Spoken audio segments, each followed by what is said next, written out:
By the time I graduated high school, I probably had between friends that had been killed and put in jail, probably 8 or 9, had been homeless, had a kid on the way. In football season for 2 years straight, I worked 2 jobs. So I seen a lot. Older sister was on heroin.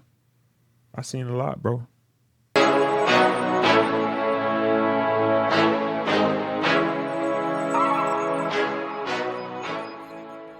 Welcome to another episode of Trail Truths Podcast. Today I have a special guest with me today. He's a father, a professional athlete, a businessman, and also another African-American brother that I can personally look up to. I'm going to let him go ahead and introduce himself. Go ahead. Hey, ladies and gentlemen, my name is Sam Barrington.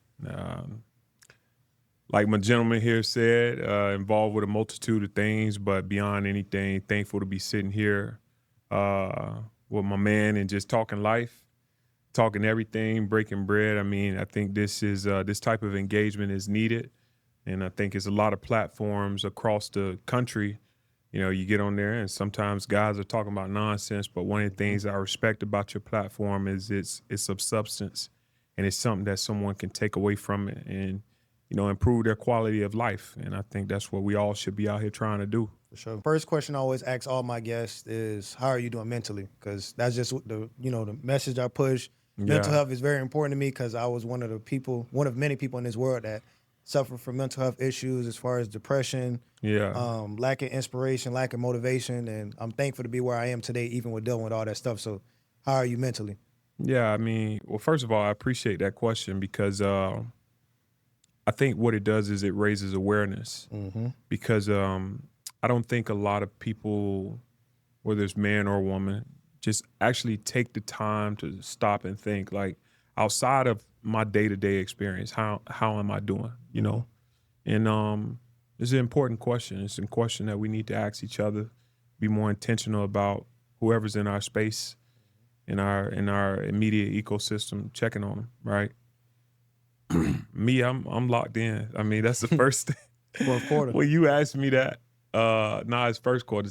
I just lock in every quarter.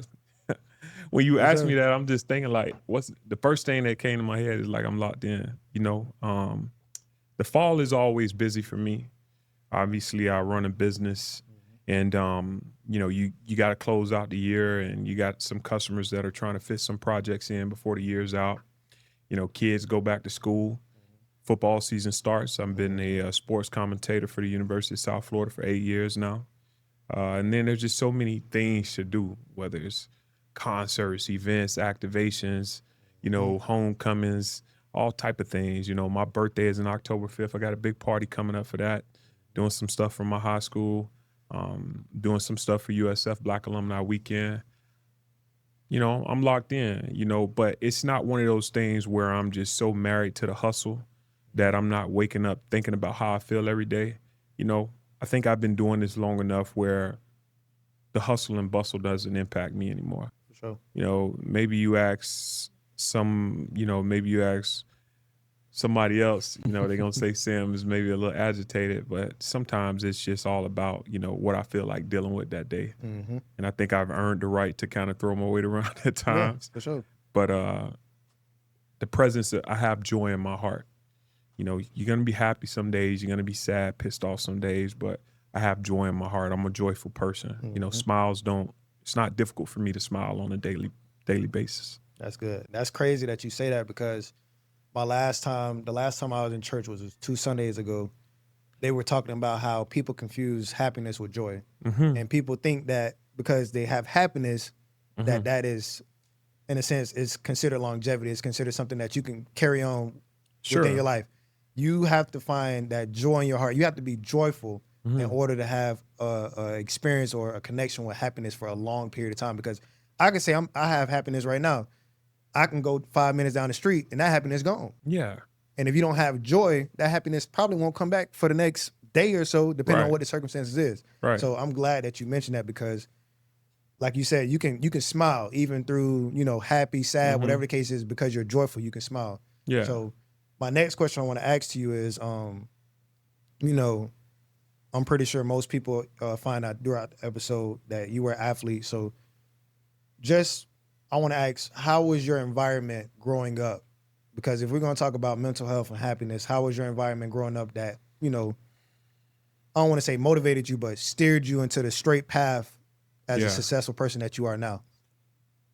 I mean, there's so many things I can point to. You name a year, I can name an experience.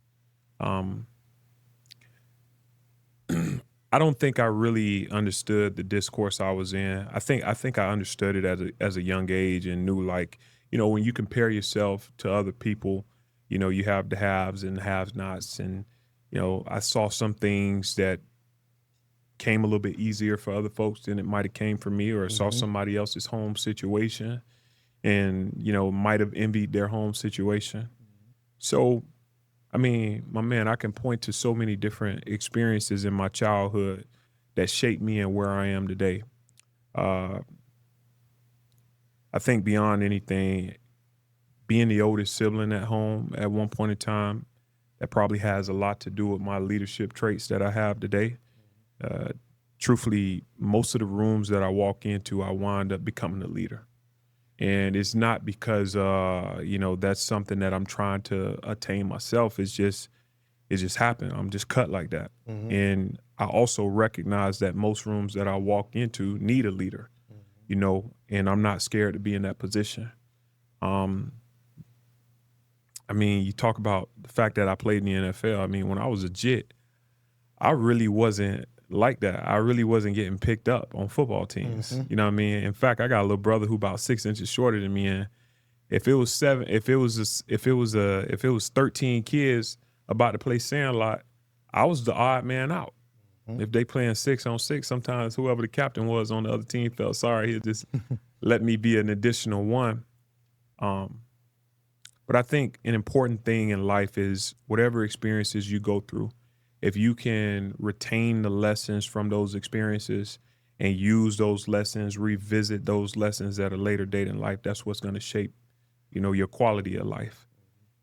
So many people making the same mistakes over and over again, and I refuse to do that. If something happens to me once, I'm gonna learn from it. I'm gonna make sure it's not happening again. You hear so many people say you do the same thing so many times, expect different results. That's insanity. Insanity, yep. Well, people do it every day, bro. Because Comfort. It's a comfort space, and they rather complain about it or whatever the case may be. I just had to tell one of my little brothers the other day, I would much rather see you try to change yourself than change the environment that you're in. In football, we always say be the thermostat, not the thermometer. Thermometer goes into an environment, and that's how the temperature is dictated. A thermostat dictates the temperature. I have more of a thermostat mindset. That's real. So one thing you just said is change yourself and not your environment. I think what I learned throughout my life is, because the reason why I do what I do now is because I know with me just speaking on a microphone, I don't have to get paid for it. But every time I speak, and I said this in my last episode, every time I speak, if I'm not impacting one person, I may be impacting many. And that's not me going in the neighborhood one by one and telling them, hey, listen to me, I know what I'm talking about. I just get on here and speak my truth, and people see it or they listen to it and they adapt to it. Yeah. I don't have to remind people to do what they need to do. Yeah. If you can stick to it, if you can follow it, you're doing great. So I think a lot of people need to learn how to get out of that mindset. And one thing that I hate to use the word hate, but I really hate comfort, because with comfort, it's like you start to get so attached to your environment and it becomes the new normal, and the new normal is not really normal. Yeah. And a lot of people are scared of that failure. So once they get comfortable, they're like, I'm used to this, and they accept bare minimum. And bare minimum because their whole life. Yeah. Like me, I was in a point in my life where I accepted bare minimum because I thought that was me getting by. I thought that was me surviving. When the whole time I was surviving, I was losing. Sure. But that's an illusion in our head that we play back and forth, and we're like, oh yeah, we comfortable, I'm living. And I was just watching a podcast episode, Jason Wilson, I believe that's his name. And he talks about a lot of men and how they grew up and stuff like that. But he said a lot of people live to do instead of living to live. And that resonated with me so well, because I'm young, I'm only 24, but when I was coming up, all I knew was work, work, work. That way I can live later on. When it should totally be the other way around. You should live and then do later, do the work later. As long as you're afloat, as long as you're still being successful and impacting whoever you need to impact, and taking care of your family, you're doing fine. You don't have to work, work, work. By the time, like my mindset, if I would have kept following that, by the time I would have turned 40 or 50, I probably have injuries from working so hard. Mm. And a lot of people don't think about, like, they think like, oh yeah, I'm getting my retirement, I'm getting all this. You probably won't even live to see your retirement if you keep It's burying true. yourself. Yeah, So it's true. it's like I try to emphasize on the word comfort, because a lot of people think, oh, I'm comfortable, when you're really not supposed to be. You're supposed to be thinking about how you can improve, thinking about what you can change. Like you said, a lot of people live in the same mistakes. Well, maybe a challenge. I'll offer a bit of a challenge towards that. I mean, I think what we're working towards in life is comfort. Mm-hmm. I think there's been and I was just talking to somebody about this earlier. The whole idea of this hustle mentality that exists now, and it's a whole rat race that's going on, and there's Mm-hmm. this idea that I'm trying to create generational wealth. I ain't gonna sleep till I see 1 million, and Mm-hmm. all of this stuff, and billionaire mindset and all of this stuff. And maybe it's because I played in the NFL. I made some money when I was younger, but I've lost the infatuation with the wealth component. And I know that if I do something special and I do something impactful, the money will come. So at Mm-hmm. this stage, I don't even really think about the money part of it no more. Just think about how special is this? How impactful is this? You know, who else is going to benefit from this experience? That's why I look at my podcast, and sorry to cut you off, but that's how I look at my podcast in a certain way. Because a lot of people look at me like I'm crazy, believe it or not. Yeah. I got a lot of, homies and associates that they make money. I make an honest living. I make just enough to get by, but they look at me like, bro, you go up there investing in a podcast, you don't make no money. Why you don't reach out to people and tell them to sponsor you and do all this other stuff? And why you don't, just stop until you make money from it? I'm like, it's the impact. I can get up Yeah. here one day and somebody be like, man, I like what you did. I'm going to bless you. You impacted my family. I'm going to bless you. I don't even look for the blessing. I just get up here doing what I do for free. Like I told the last guys that was up here, I talk to people for free. Why can't I get up here on the mic and do it? Yeah. It's just a little bit more formality. I think what I appreciate about that is you actually appreciate the fact that you might impact somebody. Mm-hmm. I think a lot of people just get on mics to be heard, go viral, be Mm-hmm. popular and stuff like that. Absolutely. And that's the stuff that I just want to see kind of cease. Mm-hmm. However, I know the world we live in, we need the good, we need the bad, we need the ugly. Mm-hmm. You know what I mean? Yep. One of the biggest things I always try to tell people is find whatever your formula is and do that. You got so many people who had opinions on LGBTQ. Mm-hmm. I could care less. I don't really have an opinion on that stuff because at the end of the day, that's that person's formula. Exactly. Who am I to indict them for what they're doing? Now, as long as it's not impacting my immediate life or my ecosystem, there's a different story. But as so like, if this guy wants to identify as a man or whatever, and if this person wants to, I don't know, be homeless and hitchhike around all America, who am I to say what you should or should not be doing? Mm-hmm. I would always wonder why older guys stop talking as much. And I think what happens is, like many of us young black men, we see the world around us. And so we get into this phase where we try to take the wisdom that we've gained from life experiences and we try to impute that wisdom in other young men that look like us, not knowing that sometimes we're talking to a brick wall. Mm-hmm. And you can burn a lot of energy trying to get somebody to correct their actions, and it may never happen. However, you may need you may need to pull a LeBron, take your talents to somewhere else, and speak to a demographic of individuals who actually want to listen. Exactly. Because they're out there, and I've just gotten to a point where if somebody comes and asks me for help, I'll do as much as I can. But I'm not at a place where I'm looking to extend myself in a place where I'm not wanted. So that goes for my personal relationships, business relationships, social relationships. I'm just fine handling life as it is and doing things my own way and impacting the world around me and not exhausting myself trying to get things done that might be a little bit out of reach because it identifies with whatever is popular. What is a popular trend right now? I actually have a thing where it's like if something popular, I go the other way. I can't tell you about the TV show Power. It's a lot of things that people done that's popular. I stay away from because I just don't like following the masses. Yeah. Trends. Yeah, I'm not a trend guy. I might be a trendsetter in some ways, but I'm not a trend guy. I'm not a trend follower because believe it or not, I don't even watch football outside of the sports commentating that I do for USF. I just don't. It's just not my thing. Might throw a little $20 parlay on there, try to hit for 100,000. But other than that, I'm not really, tapped into that stuff. That's real though. So like, just piggyback off what you just said, as far as trends, like a lot of people tell me with my podcast, I told you like a lot of people say I'm crazy for coming up and investing. They also say like, why you don't react to this? Why you don't react to that? And like, I'm somebody like outside of podcasting, outside of working, like I'm somebody that like to be in closed doors. I'm an observer. I like to watch. I don't like to be a part of anything that's ongoing and that's trending because it dies down eventually. And I don't want to be a part of a wave that's going to die down.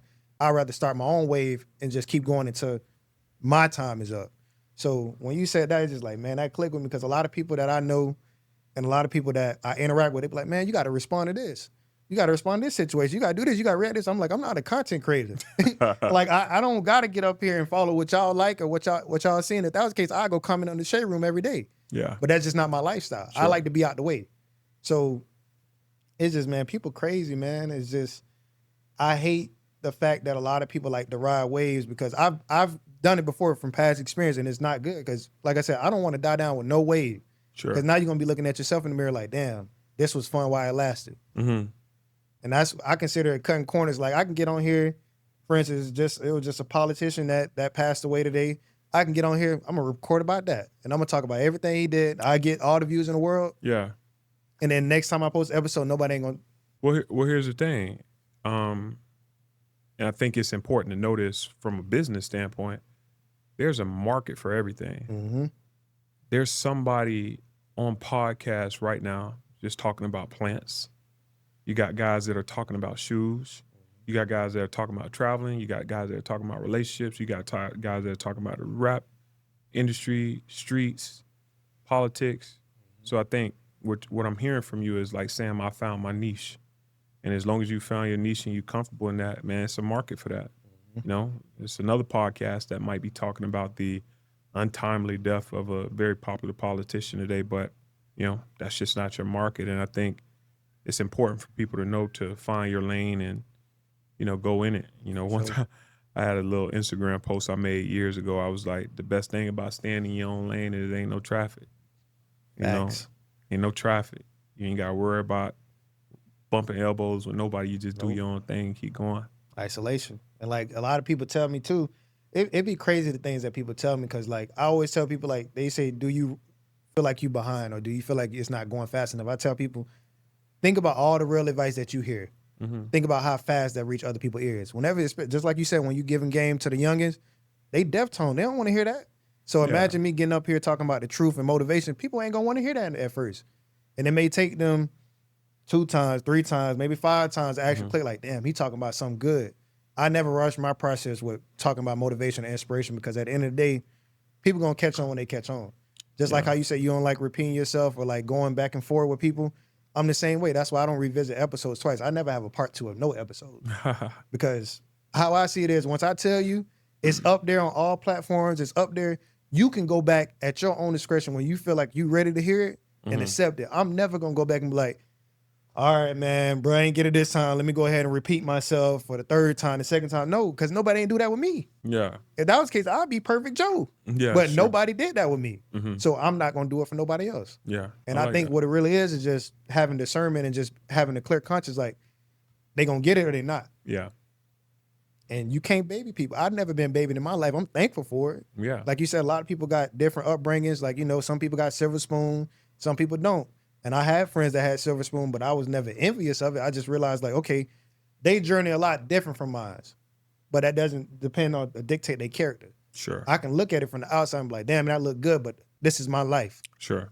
I got to stick to what my life is. And if I want to change it, I got to go about it my own way. Agreed. So, yeah, man, a lot of people crazy. I'm the same way. Like, that's why I get up here all the time and I say what I got to say and I'm gone. That's it. Like, it ain't no going on Instagram like, hey, y'all really need to listen to this. If you want to listen to it, you're going to listen to it. Right. I like that.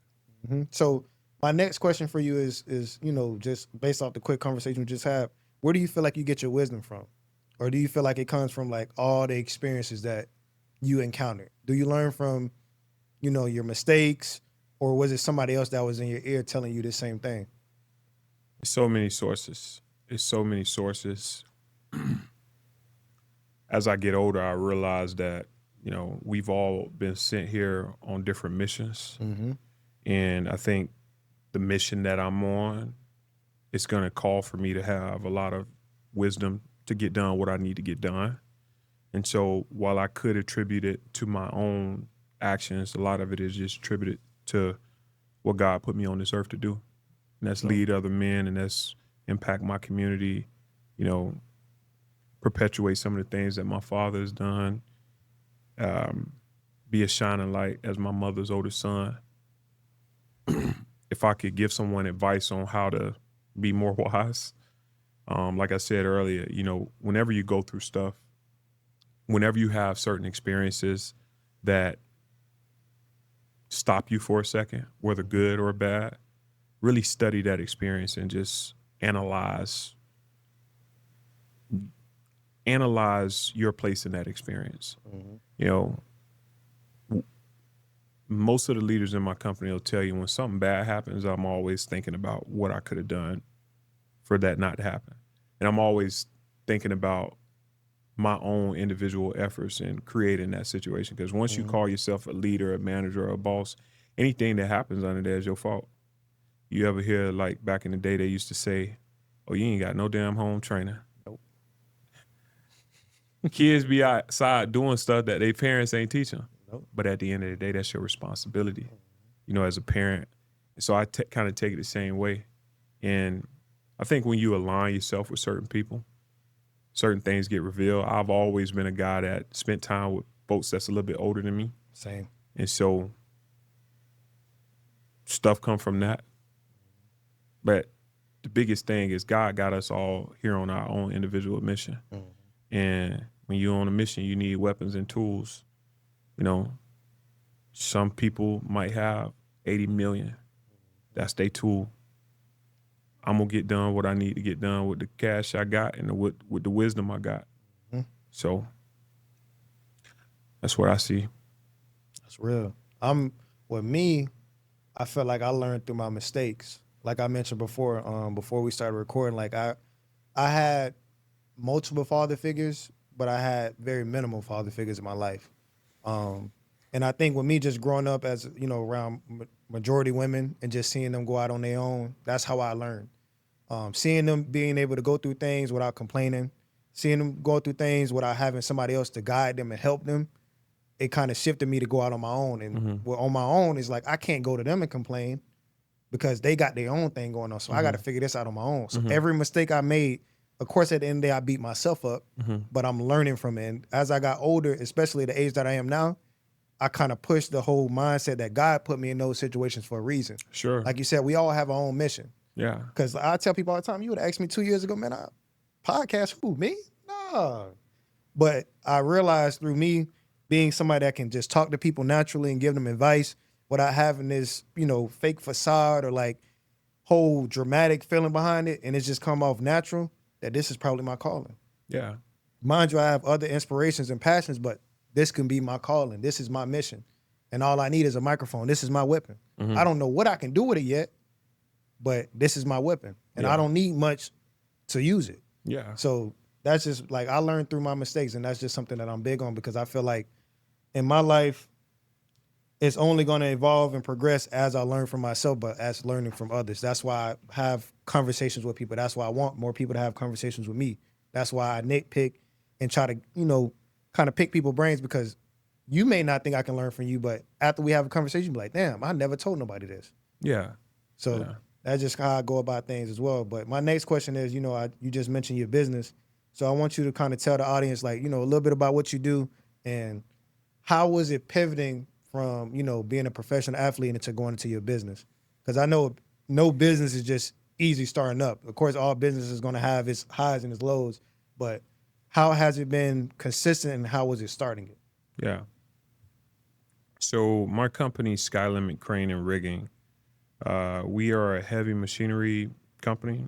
We service the construction industry. So Let's say you're driving down the road and you see a big old piece of machinery lifting something up. It's a crane and it's setting a bridge girder and stuff. So that's what I do. It's not a lot of African Americans in the industry from an ownership standpoint.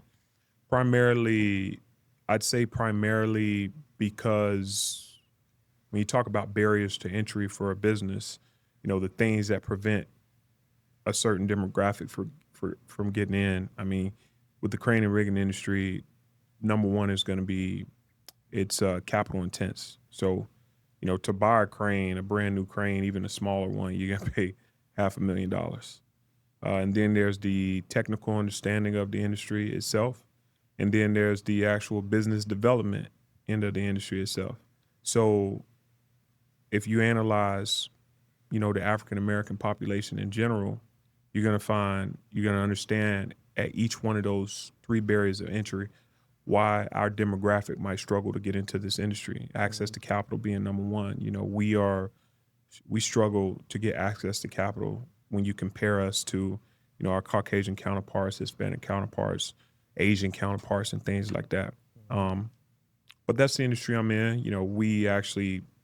We built the JW Marriott. We've done projects at Tampa International Airport, all around Tampa, more over in Orlando, but all around Tampa. Most prominent project we're involved in right now here in Tampa is the USF football stadium. I'm actually a USF football alum, and so that's going to be a really special one to put in our portfolio. As far as the transition, I always talk about transferable skill sets. And, it would have been shame for me to play football for 21 years of my life and not leave the game understanding, like I talked about, how to be a leader or how to communicate or how to be resilient, how to persevere, precision, time management, things like that. I think it's really two things that will determine someone's success after leaving the game of football and doing anything else. Are you passionate about that thing, and can you capitalize on your transferable skill sets? Because if you're passionate about it, that's the start.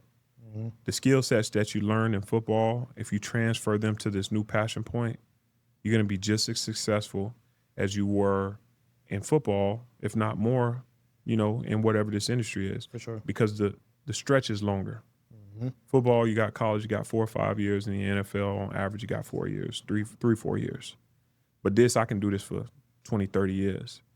So by the time I'm in year 20 or 30, I'm a master at what I'm doing. The problem that a lot of guys face is they want to be cold as hell and they just jumped into it because it looked good. And because people can talk about him and be like, oh, that boy killing it. Shit, when I first got out the NFL, I actually ducked off really strong. If you go on my Instagram and you'll see it was 3 or 4 years, you're not gonna see a lot of posts. I actually just started posting on Instagram more over the last year because I wanted to get myself to a certain place where I, before I continue to publicize my movements and some of the things that I'm doing to the world. Like Erykah Badu said, I'm an artist, I'm sensitive about my, and that's how I felt. Like I just wanted to duck off and do what I had to do and build and not worry about the demand of keeping up a social media image. Whereas now, I'm working with, whether it's contractors or vendors or people in my company to make sure however we're projecting ourselves on social media now is intentional, is streamlined, is clean, and is consistent. Because anybody can get on social media and just post. But I want to make sure that we're delivering a specific message and that we're communicating to, whoever our customer demographic is, a consistent brand message all across the board. But these are all things that I had to learn. I've never been somebody who really been outside like that anyway. Yeah. I mean, I'm probably popular, but, people know me, but low key. They don't know me. You know what I mean? They might see me, but they don't really know me. You know what I mean? And I think there's value into that because, for one, it's a safety mechanism. The exclusivity part is also the strategic play. If you always everywhere, people start to forget that you actually are valuable. Accessible. You're too accessible, and you gotta be mindful of that when you're trying to build something special. You know, it was times where people would reach out to me, hey, Sam, would you like to come here and do this? If it wasn't USF, I was saying no. But then there were other times where anytime somebody would ask me to do something, I would say yes because I needed to build relationships. Mm-hmm. So it's all about like the idea of a hunter and a farmer. You know, a hunter, you're just going out and you're looking. Mm-hmm. Farmer, you taking what you found, and now you farming it so that way it can Building off it, and then you're gonna harvest crop, you know, at a later date. And so I think that's what I'm doing right now. I'm just harvesting a crop that I've been creating over the past few years. I mean, when I built JW Marriott, we were one of the companies who serviced that project. That came from a relationship that I created probably 5 years before that. You know what I mean? And so if you don't have that much patience and resiliency, you ain't gonna make it in business. Mm-hmm. Anybody knowing sales, sometimes it take 2-3 years to get a client. Yep.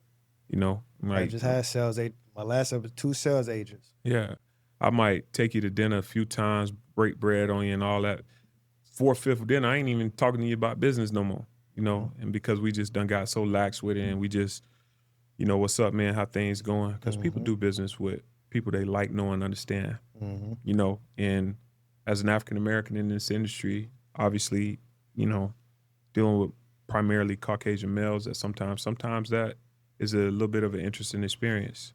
You know, because, you know, you kind of got to merge your interests, and sometimes your interests don't merge. But I'm not willing to change who I am for $1. You know, I'm going to find and align myself with people that I also like, know, and understand. Exactly. You know? That's why I try to tell people a lot of times that people are too transactional in today's society. It's always, what can you give me instead of what can we both benefit from each other? Or what can we align with each other? So I was just telling the sales guy, because I asked the realtor the same thing. I always ask people whenever they have a type of business where it's transactional, is it about the dime point? Is it about the transaction, or is it about the connections? And they both said it's about the connections. I'm the same way, because I feel like I'm gonna call people bullshit. You're right. It's some people Come on, like, homie, because I don't have time to be connecting with everybody I do business with. That's real. Sometimes it's just about transaction. I got what you need. Let me give it to you so you can give me my paper. For sure. That's real. You know, that's why I asked that, because some people, you know, and granted, you'll never know if they tell it, especially when they get on a platform like this. I just ask to see the reaction. Be lying sometimes. You know, people are good liars. Yeah, I can't control that. That's out of my control. But when you get out, I think it's like this. The reason why I don't stress about the lying is because once you get on the platform and say it, when somebody meets you from my platform and you put up this facade, they'll call you out on your shit. Well, also, I think that's just not how business is going to work all the time. You can't sustain that many relationships. That's real. I have over 2,000 contacts in my CRM. Can't be friends with all of them. Now, it's some of them where, you know, I'm going to get on the phone and I'm going to remember that his son is 8 and he plays soccer, or her daughter is a cheerleader, or her kid won a spelling bee. You know, I'm going to remember that stuff. But for somebody to come on here and say that they don't have any just transactional relationships, it would be a lie. I'd argue that maybe a third of, you know, our customers is just transactional. You know, they don't have time. Hey, man, how's it going? Good. How are you? Good. Hey, can you get me X, Y, and Z? Sure. When you need it. Great. But thank you. That's it. We ain't getting into that, hey, man, let's really try to spend some time. Come on, man. It's all fake. That's real. I can't be mad at you, because I don't want to consider myself a businessman. I used to work in the nightlife. I used to be a promoter. That's how I made my ends meet when I was in college and when I was in high school. I took care of myself most of the time. So I always was making connections with people. Yeah. So and everybody want to be the promoter best friend. Yeah. That's and so you you gotta coming up so you know. I was in college. I thought the promoter was my I'm talking about he embracing me harder than my uncle embraced me or my brother embraced me. Yep. What's up? What? I won't see him until First Friday again next month. Yep. I only seen him 12 times in my life. But everybody want to be the promoter best friend. That's it. Like, I know. That's why I asked it, because I'm like, with me, certain things are just transactional. Like, what can you do for me? Yeah. You know what I mean? This is it depends on what line of work. I mean, I can't even really say that, because if even now, I'm not gonna let everybody on the podcast. I wouldn't let all my friends on the podcast. Yeah. You my friend, but what are you gonna get on here and talk about? Yeah. So it's like, it's, you know, and they understand that, Yeah. but at the same time, like, I ask people that because with me, I'm big on relationships, but I'm also big on what can you do? Yeah. Because I can't just let anybody on here with a microphone is dangerous. If people don't think so, they think, oh, they ain't gonna say nothing. How TikTok and all this social media is, man, you say the wrong thing, you done. It's true. And what I realize is like, man, it's only 24 hours in a day. If you're doing it right, you got to sleep 7 or 8. Now you at 16. You know, if you're doing it right, you got to work 6 to 8. Now you at 8. If you're doing it right, you're making 2 hours for yourself. Now you're at 6. If you got a family, so how much time do I really have to be out here, you know, just having conversations with folks just cause? And it's really a balance, you know. There's gonna be some weeks where I'm like, nah, I'm chilling. I ain't doing much. I'm with my kids. I'm with my family right now. It's gonna be some weeks where I'm really on road, you know. I'm really on road. Like, I saw my kids this morning before they went to school. I'm not gonna see them before they go to bed. I'm gonna see them in the morning, and it's good because they've become accustomed to that, and they know why Dad is out doing what he's doing. You know, it's not like they crying and they missing me. They know why Dad is away now. Handling business. Yeah, and that's important. You know, like, I feel like with me, I never had that. You know what I mean? It was like, if you gone, I'm just waiting till you get back. I don't know what you're doing. Yeah, and I was around, like I said in the earlier, predominantly women. So it's like, if my mom gone, all I know is she at work. Whatever else after that, yeah, you know what I mean? If she gonna work a relationship, she's not gonna tell me, hey, I'll be back at this time. She gonna go out and make ends meet. That way she can come back home to me and my little sisters and take care of us. So it's good that you're doing that, because I know it's some kids, like with me, I was concerned, curious, and I'm wondering, like, do I gotta go out and go do something so she can be home? So the fact that you doing that, man, that's powerful. Yeah. Like, I wish, like, you know, I got a lot of homeboys that are, you know, fathers and stuff like that. I tell them the same thing, like, man, if you gonna be in your kids, like, I'm gonna be right there with you, because I never had that father figure. So whenever I see my boys doing something, like, man, let them know Aunt Trey got them. Yeah. What they need. Like, I got a goddaughters. I call my best friend right now, put my god on the phone. You hungry? What you need? Mom gave you some food? No?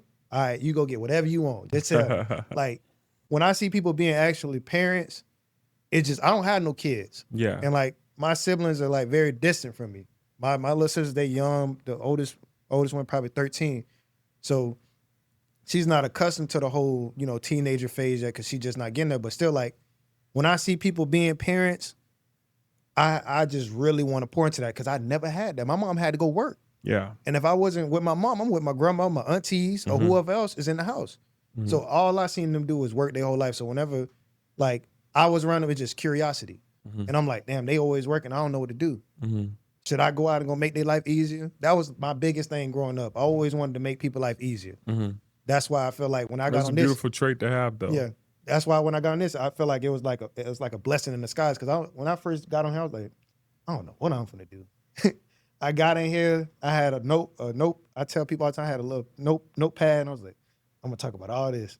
I got it. I ripped it up. I was just like, man, I can't do it. If I'm gonna get in, I'm just gonna make people's life better by being me. Yeah. And that's how it is. That's my goal that I'm chasing, impacting as many people as I can, because I want that to be my legacy. I don't want to be known as the richest, the most famous guy, the guy that did this, the guy that did that. How many people that impact?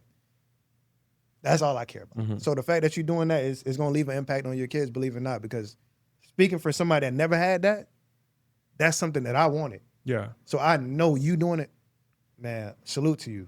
You know what I mean? It's beautiful to see and to hear. Yeah. The you know, we can have a whole separate podcast and talking about the value of a father and the family as a whole. However, you know, I think if we focus on the Black family structure and what has happened here over these last 100 years, and, you know, with the father and the presence of the father in the household, you know, it's a really crazy, it's really crazy times. And I had my first kid when I was 18 years old. She was born July 4th. I was born June 24th. And, you know, just seeing her grow up as a young person and some of the challenges that she's encountering, whether it be from an identity standpoint or just, understanding how she wants to handle herself as a young person. The biggest thing, and I've embraced this even when I was a young father, is like, I'm not going to be the father that tries to protect my kids from hurt, harm, and danger. I want to be the father that lets you know that you're going to encounter those things, but after you encounter them, you can come back, you can recover, we can discuss it, we can realign you to get where you need to go. And I've seen it. I think there's a portion of the the Black community who also glorifies the father not being there. And I think it's also rooted in the disruption that is taking place in the Black family in the Black community throughout the years. Yep. And it spills over into dating and what we see with intimacy with Black men and women.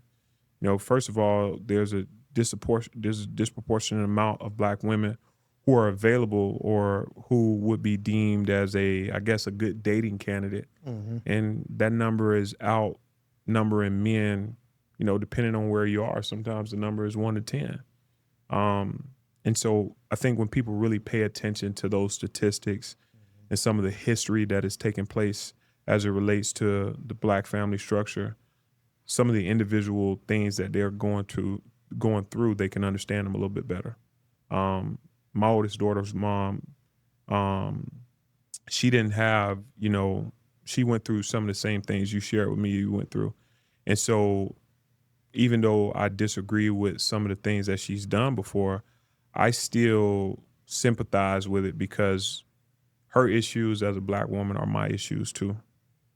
I can't separate myself from her issues because this is things that we're dealing with as Black people as a whole. And so while I want to be mad, while I want to be disappointed, while I want to be, spiteful or whatever the case may be, I sit back and I just remember, you know what? If she knew better, she'd do better. Perspective. If she knew better, she'd do better. And I see that all around. So many of these young people, they just need a father there who gonna yoke them up and keep them in check. I'm not saying that a Black woman can't be a single mother and send a child out into this world prepared to do what they need to do. However, if you want to increase the likelihood of a child's well-being, I'm not just going to say success, I'm going to say well-being, you need a balance of a female and a male. And one of the extra guidance. One of the reasons why football is so important is because the young men that came from a single parent household, now you get this balance because the structure and rigor and demand that a father usually brings to the household, now it's brought by the sport and the coaches. You know what I mean? And so that's important. So I got coaches dating all the way back from, when I was in Pop Warner playing for Cougar Park in Jacksonville, Coach Brown, Coach Cord, you know what I mean? Till I got to middle school, Coach Ward, Coach Payne, high school, Coach Stanton, Coach Seibel, all the way up through college and the NFL, just men who, made a big difference on my life. And I took something small from each one of them. I took something small from each one of them. So now that I'm a father, I know what I need to do and don't need to do. And my father, he became very ambitious at a younger age, in his late 20s, and him and my mom split, and he got married to the ambition. And so there was a lot of times where my father wasn't there, but one of the things that I was fortunate enough to understand about my father is that all the things he was doing, it wasn't for him. He's always been like, I'm doing this to leave a legacy for my children. So when I think about what's my role as his son, I got to receive that now. You know what I mean? I got to receive that, and I got to make sure that I'm doing my part for when ready to sit down or one day you're not here, the legacy lives on. And it's not falling by the wayside because I was tricking off and playing around when I could have been, doing what I need to do. So, yeah, that's why I say it's important that I get up here and just keep doing this because like I said, I don't know what's gonna come from this. I just do it because it's a passion. You know what I mean? There's other things that I do outside of podcasting, but like I feel like this is the one that's gonna leave the biggest mark because not only am I telling my story, but I'm also feeding into other people's lives because I may be saying something that I thought I only experienced, but it's 10,000 other people that experience it too. Like I know I'm not the only person that never had a father figure in my life. It's other people that do it too. And it's crazy because the other day, I pay attention to a lot of my comments, good or bad. Always pay attention to my comments. And it's always something that catches my eye every month, whether it be a person or a situation. This particular last month, an individual comment under my post, he left a paragraph and he was basically saying like, I posted a clip about just keep going. Because I've been through a lot of struggles and I was talking about that. And he was like, man, I'm watching this from my car, I live in my car. And like, you prevented me from going over the edge. You prevented me from not giving up. And granted, it's a comment. I don't know the actual person. It may be true or not, but at the end of the day, that just gave me the whole concept that I got to keep doing this because at the end of the day, it may be somebody that truly may need this. Like, just how you say, like, your coaches instilled in you, that's what I want to be to either people younger or older than me. I always want people to learn something or take a piece from me and put it in their life. That way they can use it and understand, like, damn, like, this is really a gem. I can take this from him and I can put that in other people, whether it be my kids, my friends, my family, whoever it may be. Mm-hmm. That's the type of legacy that I want to leave. Because I feel like I can do anything in life. I can go, like I said, I can go chase money. I can go do anything, but I'm coming up here each and every week and talking on a microphone. That way I can help people. That's beautiful. And I'm happy every single week. I don't get, like, you ask someone when we leave, I'm here early. Mm-hmm. I got to be here at 6:30. I'm here at 6 o'clock. Mm-hmm. Like, I'm ready to go. I don't have no notes. I'm just happy. Mm-hmm. And I get off work every day at 5. Mind you, I told you I'm on call every day. Mm-hmm. So I'm already drained, but my joy is leading me to come here each and every week. That's beautiful. So that's like, when you said that, like, it's powerful, man. I always tell people, like, every conversation I have with somebody, it leaves a big mark on me. Mm-hmm. And with that mark, it just makes me want to go and do more things. Mm-hmm. Like how you just said something about your coaches. Like now I'm like thinking like, man, I can go do something with kids. Yeah. I don't have to be a coach. I played sports, but I don't have to be a coach, but I can literally be a small mentor. Yeah. And impact people. It's powerful, man. So the next thing I want to ask you, you know, with your business, I know it's highs and lows. Mm-hmm. Talk about how, because from the conversation we had, it seems like you have a consistent mindset. You're joyful. You know, win or lose, you got to keep going. Yeah. So how has your losses impact you just mentally? Because it's a lot of people, like we mentioned before, they get comfortable. And when they lose, a lot of people are scared of failure. Mm-hmm. How do you handle failure? Because I know, like, you know, with business, it may be a contract that you wanted, it may not fall through. Or it may be a situation that you wanted to happen at this particular time, it may have got extended. Mm-hmm. So how do you handle failure or pauses that go on within your business? Yeah. I think your reactions are dictated by your expectations. And I just expect for there to be ups and downs. Mm-hmm. So I've always been a person to not have a shock factor. You know, I'm just kind of even keel, we'll see what happens. And I just stay even keel because when you start to exhaust a ton of emotion, whether negative or positive, you know, sometimes you take yourself out of the moment, you know. That's for, like, you know, you partying and celebrating, but day to day you got to be locked in and you really got to be, you know, eyes on the prize and doing what you need to do. How do I handle losses? I don't spend a lot of time on them, you know. I'm somebody who can have something traumatic happen and I'm probably past it in about 70. Sometimes I just go to sleep and I wake up and I'm past it. Mm-hmm. Because something else is coming. Something else is coming. Something else requires my attention.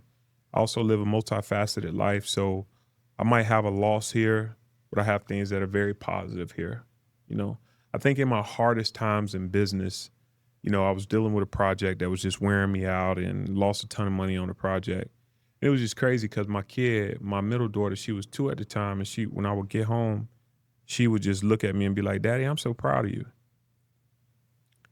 And she didn't know what she was talking about. Mm-hmm. But, you know, she would say that to me and it was all I needed. You know what I mean? So I don't spend a lot of time on the losses, man. I got a joke that's probably a little bit inappropriate, but I always say like a prostitute gonna get an STD every now and then. What's she That's gonna right. do? She gonna go back to work. Yeah, she can go back to work.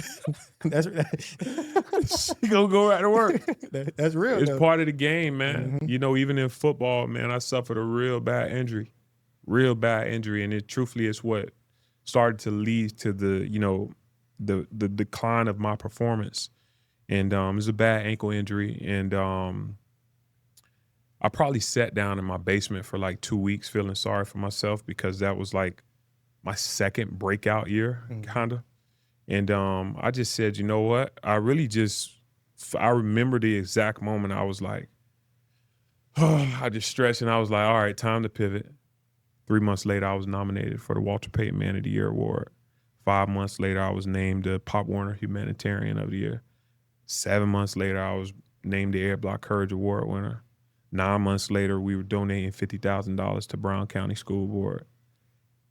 Almost a year later, I'm sitting on Capitol Hill speaking with politicians about plans that we have to, start a book initiative in Port St. Lucie. You know what I mean? So finding ways to keep going. And that's why I talked about the resilience piece. I mean, I could have lost my company about 4 or 5 years ago. I fired everybody. I had a lot of issues that we were dealing with. And now here we are, almost triple the size the company was back then. So just stay in it. Wherever I end up when I say I'm tired of working is where I'm gonna end up. I'm not that guy where it's like, hey man, in 10 years from now I want to have this, or in 5 years from now. I'm just waking up. I'm gonna give it my best foot, and I've always did that, bro. I've always just woke up and put my best foot forward and let the chips land where they may. And if you stay busy, if you add a little strategy, and if you know how to pivot, you're gonna get somewhere. For sure. It's hard for me to create goals sometimes, because sometimes I can't even fathom where I'm going. Can't even fathom it. That's If you asked me earlier, like, what was my childhood like? If I really got into it and told you, and for me to be where I am, it wouldn't make sense. It really wouldn't make sense. By the time I graduated high school, I probably had, between friends that had been killed and put in jail, probably 8 or 9. Had been homeless. Had a kid on the way. In football season for 2 years straight, I worked 2 jobs. So I seen a lot. Older sister was on heroin. I seen a lot, bro. And so for people who really seen my childhood or was really exposed to it, for them to see me where I am, it don't really make no sense. But it's all because I get up and get to it every day. That's really what it come down to. For sure. Yeah, I feel the same way, especially like a lot of people, that's why I'm so big on pivoting. That's why I feel like my podcast, it covers the mental health and the motivational aspect of pivoting. Because in order for me to get to where I am or where I am now, I had to pivot. Sure. There was a lot of things that I had to change. Like I grew up in Richmond Heights. I don't know if you're familiar with the area. I'm familiar with Richmond Heights. Yeah, so I grew up there. Most of my friends either that I grew up with either are dead or they don't have nothing going on. Mm-hmm. I grew up around that. I was involved in that. I've been to jail before. And it's a lot of things that happened in my life where there would be running away from home, not trusting nobody, getting in fights, being jumped. I've been through it all. And in order for me to get to where I need to be, it took me a moment where I almost made a split decision that could have altered my life, to me to look in the mirror and say, I need to go. I need to change. Mm-hmm. Because I was so caught up in the, living young and being around everybody that was, down with me. And I was like, man, I'm gonna be with them forever. But the moment where it almost costed me my life, that's when I had to pivot. And from that moment on, I moved here to Tampa. I ain't been back to the city since. Mm-hmm. Like, people ask me all the time, you gonna come back? No. It ain't nothing in Orlando for me but family. Mm-hmm. I can visit, but living, man, when I tell people my story and what I went through, and even when my family didn't know my mental health issues until I posted it on the podcast. That's how bad it was for me. I didn't even feel like I could talk to them about it, because I was like, even as a kid, I was like, man, they going through so much. I don't want to add on extra stress. I don't want to be that burden to them, and then they got to focus and have sympathy for me while they got everything going on. So when I posted my episode, it's episode 3, even my friends, they came to me like, bro, I never know you went through this. You never talked about this. Straight up. Yeah. It's like, I went through so much, and people like, damn, bro, if I would have known this, like, I ain't expect you to be here. Yeah. You could have been called quits. And that's why I'm so big on mental health, because it's like, it's a lot of people that probably went through that I went through or worse. And they ain't got nobody. They don't got no second voice. They don't got nobody that's in a comparison with them. So like, that's why I'm big on mental health. I'm big on pivoting. I'm big on everything that involves growth, because I had to do that in order to get to where I am today. And, you know, it's important, especially I'm, you know, thankful to have you on here, because most people see you, they're like, oh, he was an athlete, he got a business. That's what's up, yeah. But they don't know what it took. They don't know that you had to go through hardship in order to get your labor. Yeah. Nobody looks at that. And that's what pisses me off the most about society, because they always see the glitz and the glamour like, damn, I want what he got. But can I tell you something? I don't give a fuck. That's real. I don't care. There's no part of me that really cares what people think about my process. Nobody. I don't. Because it's a small group, but even that group, they're and this is family, right? It's your mothers, your fathers, your kids, your partner. You know, they just want you to be here. That's all they care about. Well, my dad on the other end, he want me to get to it, but you know, but I don't care, bro. And I think it's so freeing when I can say that, because like I'm telling the truth, but it's also freeing because the rooms that I'm in or the places that I go and the places that I'm accepted, I can show up as myself. You know what I mean?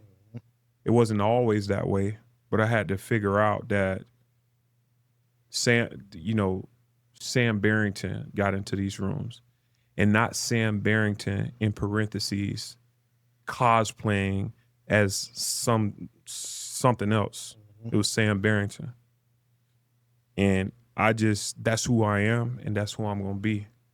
And I'm not rude or belligerent or disrespectful, but I'm also fine if like you don't like what I'm doing, or you got an issue with what I'm doing. But I also find that if you're in the right rooms, you're not gonna find many people who not gonna like you. When you treat people with respect, when you work hard, that's all you gotta do. Facts. Treat people with respect and work hard.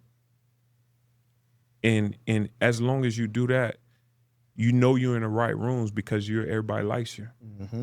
So sometimes, you know, people man, Sam, you're doing so many things, et cetera, et cetera. And I'm just like, I just show up, and I think what it is when you stop being a professional athlete, you know, people still kind of see you as this you know, image, this athlete. You know what I mean? And so when they have a personal experience with you, it kind of brings them to reality, and now they're no longer separate. You're no longer separated from reality at that point.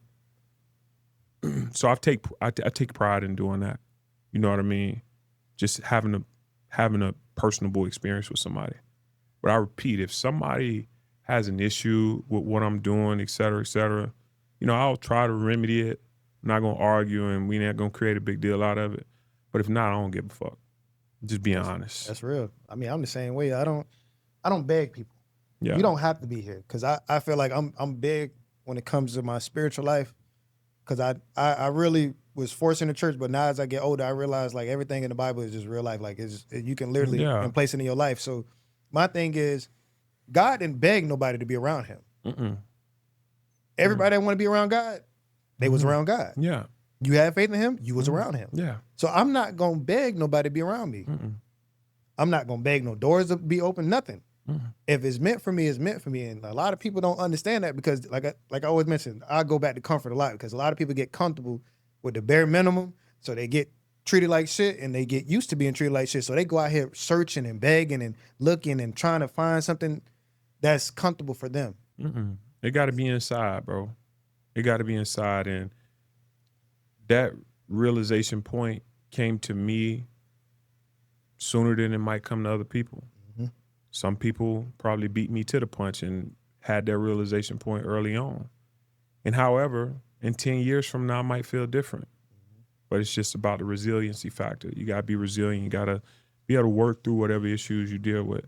People talk about mental health and the fact that, at this period of their life, they was dealing with mental health issues. My question is, whoever said you weren't supposed to deal with mental health issues? However, what God said and the way life works is, come back to me. Mm-hmm. A lot of times the mental health issues that people had, if it's not anatomical, like you're born with some type of disorder or mental health disease, a lot of times it's about your focus. Sometimes people are mentally unwell because of where their focus lies.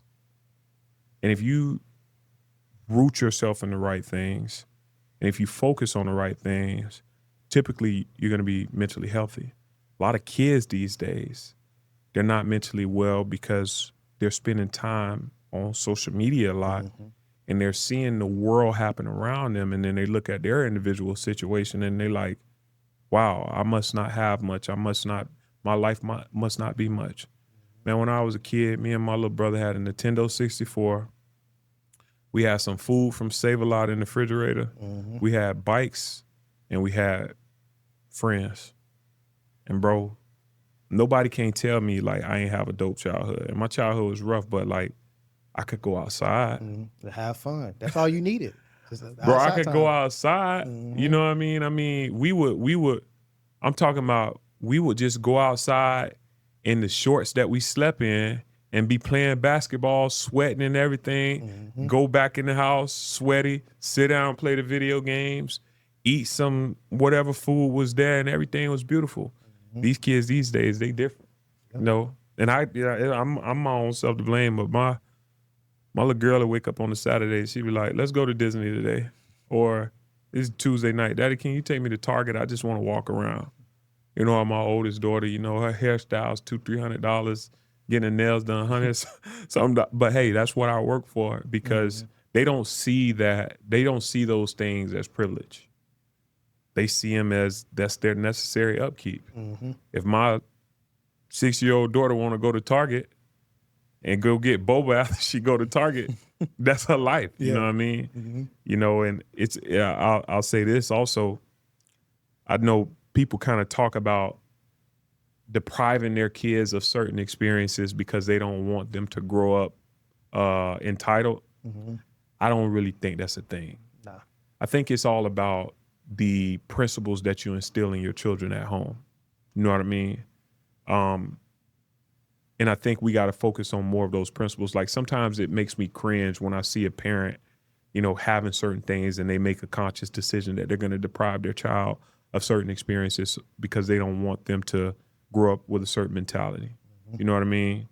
Like, and I don't say this in a bragging manner, but like my kids don't know what it's like to have dirty shoes. You know what I mean? Real. They don't know what it's like to, have clothes that aren't fairly new because we're turning their clothes over, whatever the case may be. So I just think it's something that fascinates me because it all comes from a somewhat of a scarcity mindset and somewhat of a trauma-based mindset where you're restricting from doing certain things because you're scared of the possible negative outcome. All the while, like, life is supposed to be fruitful, and you're supposed to lean into fruitful experiences and expect good things to happen to you. Expect good things to happen to you. You hear a lot of people talking about, man, I just try to be humble and da-da-da. It's such a weird place to be because who told you that you had to be that way? Kind of reminds me of slavery when, people would kind of be bashful when good things happen to them. Or you ask somebody how well they're doing and they just say, man, it's by luck I'm doing okay. And it sounds so weird to me sometimes. Where it's like, if I'm getting out here busting my behind and I'm doing well, I'm going to be boastful about it because I put in the work to do this. You deserve it. You deserve it. And that's not bragging. It's okay to be proud of your accomplishments and, You don't have to dumb yourself down to fit in any type of box or anything like that. Be boastful, be proud. Don't worry about other people basically telling you that you're too pompous or, you need to tone it down a bit. It's what we're here for. We're here for, Exactly. to live fruitful lives. And I just want to invite more people into that space of just being happy, and being joyful about what you created because you work for it. Exactly. Yeah, I tell people all the time, like, I tell people that you have to live for something. You have to want to work hard for something. Like a Yeah. lot of, like I used to be one of the ones that used to beat myself up and, complain and be like, I got to work hard, I got to be humble. But at the end of the day, it's just like, if I keep staying in this mindset, by the time I'm not humble, it's going to be too late. I'm missing out on everything. Time don't pass me by. Everything I wanted is gone. Like, and I tell people, you have to be realistic with your situations. Sometimes you have to go through delayed gratification in order to get what you need. Sometimes you have to stay down. But if you're working hard, reward yourself. Yeah. I'm big on that. Like, man, I'm gonna be real. After every episode I record, I go eat good. That's just me. Yeah. Because I came up here, I did something optional that I didn't have to do. I'm gonna go reward myself. What's eating good for you? What's your spots, It man? depends, man. It all depends. Sometimes I, be a little, I eat something that ain't too healthy, or I go down and sit down. Like I like looking at different restaurants. That's something I'm kind of big on. Mm-hmm. Let's see what the last spot I've been to. It's not really a popular spot. It's like a little low key spot. I went to you ever heard of Cali?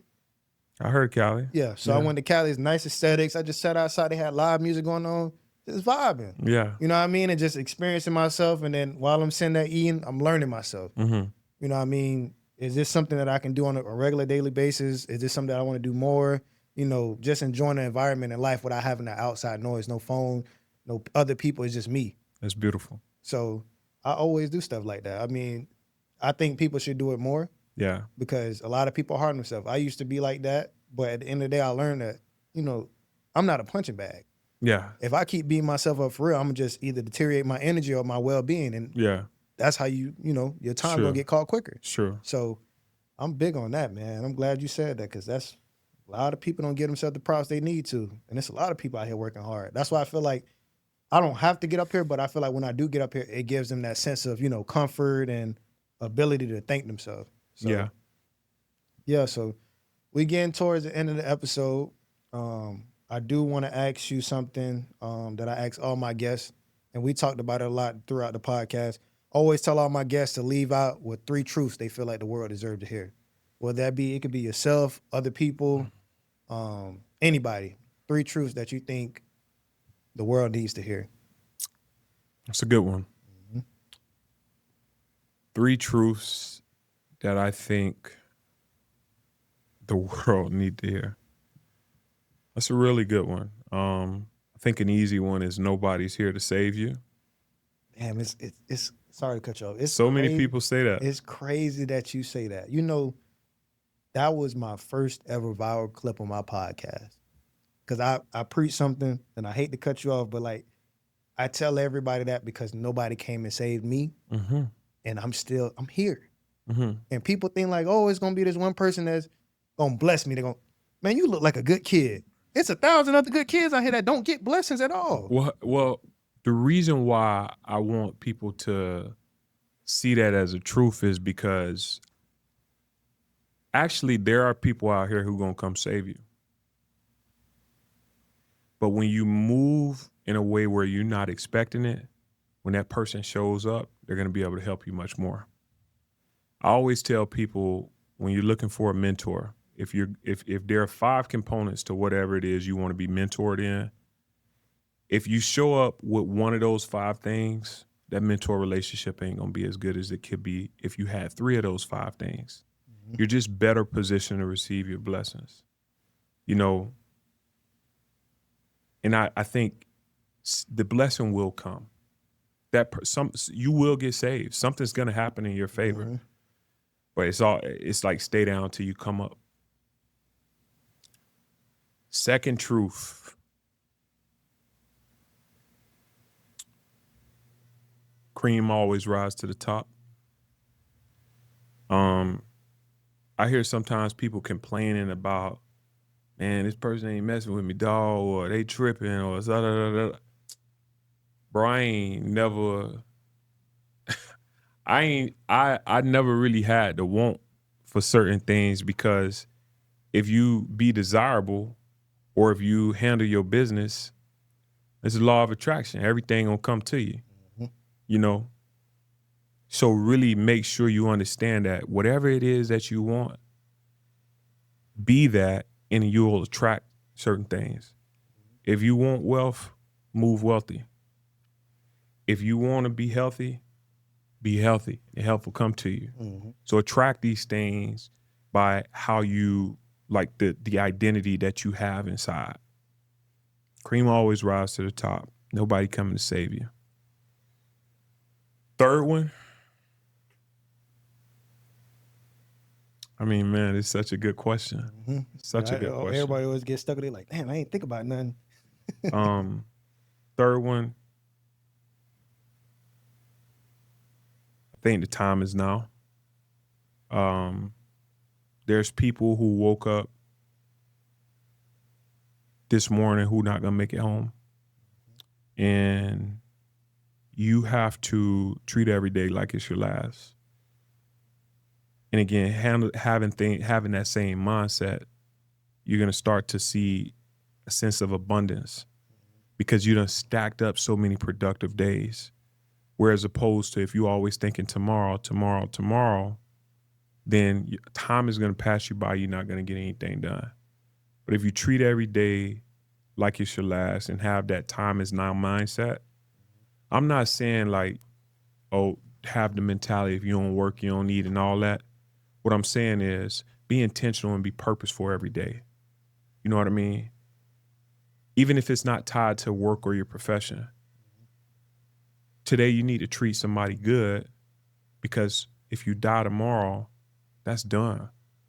Tell your family member you love them today, because if you die tomorrow, that's done. If they die tomorrow, that's done. So the time is now for you to do anything that you are curious about or whatever. Time is now. Time is now. Green rise to the top. Nobody coming to save you. Nobody coming to save you. For sure, man. I definitely appreciate the opportunity with you coming down and sitting down. I really appreciate it. You dropped some gems. It was definitely something that I'm looking forward to. If you have anything upcoming, if you want to shout out your social media, go ahead. It's the time Sure. now. Your POV right there. And go ahead and talk to the people. Yeah, so plenty things on the horizon. Follow me at Sam Barrington on Instagram. I think that's where I'm pushing most of the things out on a daily basis relative to my brand and just different activations that I'm a part of. Most importantly for the Tampa community, we have Black Alumni Weekend coming up, and we got the All Black Party at District 8. That's going to be a great thing to attend. And just follow me on social media. One of the things that I'm doing that you and we didn't talk about a lot today is, you know, I host along with my business partner, Gretchen Fletcher. We're the owners and founders of Black and Brown Vibes. And so we host activations back in Africa. And there's some activations that we have here as well. So biggest thing is follow me on social media, shoot me a DM, tap in. Let me know what you thought about this show today, and if there's some things that, you know, you'd like to have some more dialogue about. Can't promise you I'm always out of time, but I'm gonna try. And yeah, that's my spiel. So, yeah, I know how I am with the outro. Gone. Appreciate you. Good shit, boy.